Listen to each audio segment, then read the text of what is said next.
Okie dokie, lesson 3. So now we know our words, we know how words are joined together into sentences. We know that sentences contain a subject, a verb, and an object. We know that there are certain times when we have additional information that cannot stand on its own. Now we need to really start thinking about all of those tiny little grammatical things that take our basic sentences from a word vomit of ideas into something that is constructive and organized. So the two big common mistakes that happen when we start to do a lot of writing are subject-verb agreement and pronoun agreement. So to review, we've got a subject, verb, and an object, right? Jackie Chan eats the pie, no problem. What happens, whoops, subject, verb, object. What happens when there's more than one person? So here we have subject, they eat the pie. The difference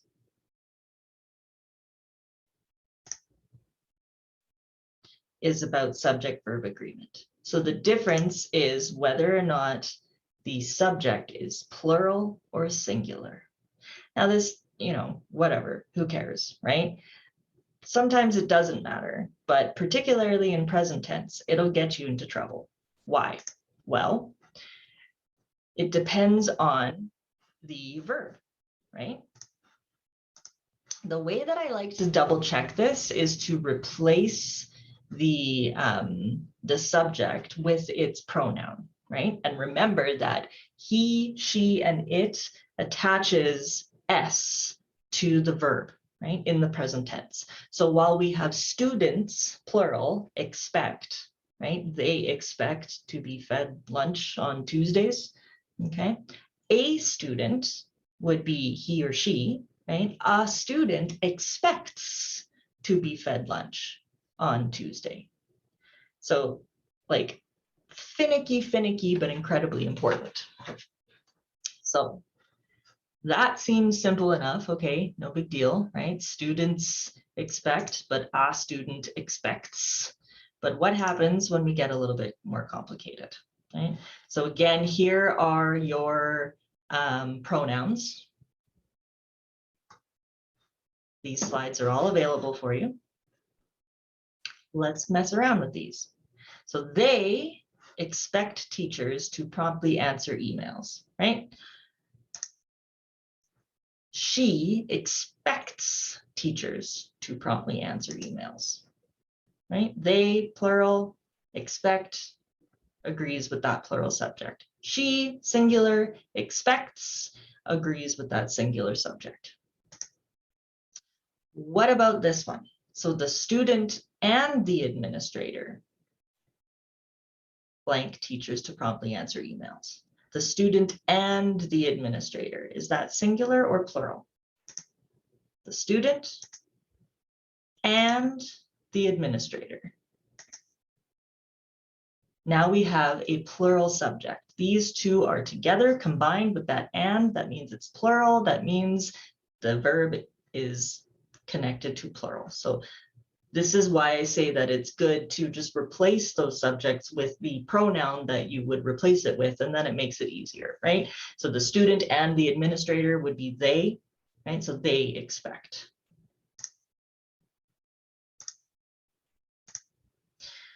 But what about indefinite pronouns? So we go back to here, indefinite, right? So all of those one, everyone, someone, no one, everybody, nobody, anybody, several, all of those kind of.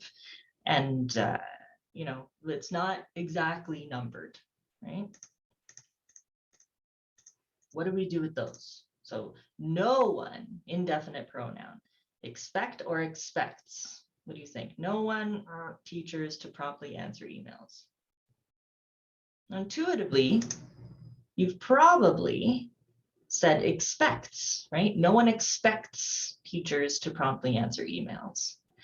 Indefinite pronouns always take the singular. So whether it's everybody, nobody, someone, no one, others, right? it is, well, others was plural. I know English is complicated. Anyway, no one or everyone expects. So indefinite pronouns, and you can refer back to those from that table a few slides ago. Indefinite pronouns always take the singular. All right, let's get even more complicated. What about compound subjects? So compound subjects are either or neither nor. So not and, right? Both Narinder and the administrators has created a plural subject, right? That's multiple people together, right? So it's plural, so it's they expect. But what about neither nor? So neither the administrators nor Narinder. Now Narinder is singular, Narinder expects. Either Narinder or the administrators expect. The rule here is that the subject closest to the verb in a compound subject, so in an either or, neither nor, the subject closest to the verb takes the verb agrees with, right? So in these, specifically in these neither nor or either or compound subjects, the subject that is closest to the verb dictates the verb. All right, so if it's just plural, if it's and, right, it's plural. But if it's this compound, neither nor, either or, the subject closest to the verb is what drives the verb. All right, that's one of the hard grammar things. Hopefully that makes sense to you. All right, now what do we do about references? Okay, pronoun references. I've already talked about how we can replace nouns with pronouns, but sometimes that gets a little bit confusing or unclear. Okay, so Narinder expects them to promptly answer emails. Well, who is them? Okay, well, it's teachers, right? That's okay, fine. We, based on previous context, whatever, we figured that out.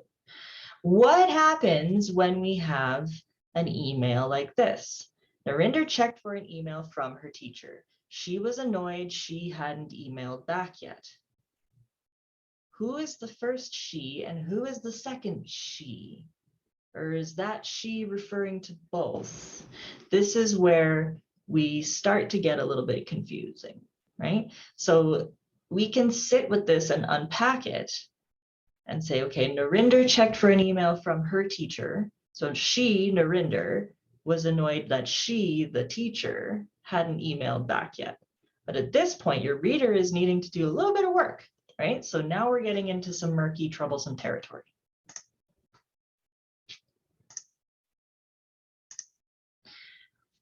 We just rephrase it, right? When in doubt, see if you can rephrase the sentence. So Narinder checked her email and was annoyed she hadn't yet received an email response from her teacher, right? Now we don't have multiple she's, right? In the first one, Narinder checked for an email from her teacher. She was annoyed she hadn't emailed back yet, ambiguous. Narinder checked her email and was annoyed she hadn't received an email response from her teacher. Much clearer, right? So start to think about those writing gymnastics. If you've got too many pronouns, see if you can rephrase that sentence. What do we do about the gender neutral pronoun they? Okay, now you could say everyone in the room closed his eyes, but that means that everyone in the room is male. You could say everyone in the room closed their eyes, but everyone is, as we talked about, an indefinite pronoun. It always takes the singular, and traditionally there is plural. So this is where some, pedantic grammar people will say that this is grammatically incorrect. Now things are changing, but we are very much in a transitional period. So in order to avoid this, you could say everyone in the room closed his or her eyes, right? Now, I'll sort of talk about how to resolve this a little bit, because that, right, gets a bit kind of annoying or complicated, right? Like, are we really going to put his or her everywhere? So what do we do with the gender neutral pronoun? ask. Okay, ask if that is a style that is accepted by either your company, your work, your teacher. Okay, best to ask. But keep in mind that not everybody is going to agree yet that the gender neutral pronoun is acceptable English grammar. Okay, we're getting there, but we're not there yet. So when in doubt, ask. I honestly don't know if I have a slide about it, so I'm just going to say the best way to resolve this is to just make the subject plural, right? So everyone in the room, you could say the students in the room closed their eyes. Now we've made the subject plural. There is a plural pronoun. It works, okay? So when in doubt, ask or try and just make the subject plural. Okay, you in academic writing. If you take one thing away from this video, let it be this: avoid you in academic writing. This is a huge pet peeve of mine. Let's examine why. So here's a great sentence. Social media has a negative effect on teenagers because you feel like you're not good enough. Okay, remember, I'm the reader that is reading this at this point, right? I'm not a teenager.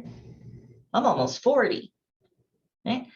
I don't really use social media that much. I recently deleted my Facebook. The only things I really use are like Twitter, occasionally Instagram. Okay.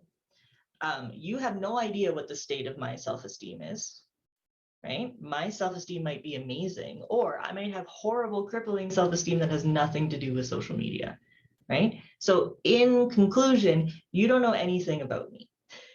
I know I'm being a little bit sassy here, but if you are saying you, right, you're addressing your reader, right? And you don't know me well enough to know what I think, right? So avoid it. Avoid it at all costs. When you are writing, hey guys, listen to me here. Listen to me right now. When you are editing your essay, I want you to Control F to find you and get rid of them. Get rid of them. So avoid it, right? Best thing you can do, make the subject the topic, right? You're talking about the topic. You're not talking about me. Don't bring attention to me. Bring attention to your ideas. So what do we take away from this? Okay. Subject of your sentence. And what is the subject doing? Who is your Jackie Chan? What is Jackie Chan doing? Right? Make sure all of those things agree. And for the love of everything that you hold sacred, get rid of those yous. I'm not saying I, right? Like that's a whole other thing, but no you. Okay, so things to do for this one. There's a subject verb agreement practice quiz from Purdue OWL on Blackboard. I'd like you to do that. I would like you to rewrite the sentences in the Avoiding You worksheet that I created on a Google Doc, and write those sentences in Blackboard, in the discussion board, so we can all sort of look at them and see ideas for how to avoid you. And then you can continue on to modifiers. We're getting through.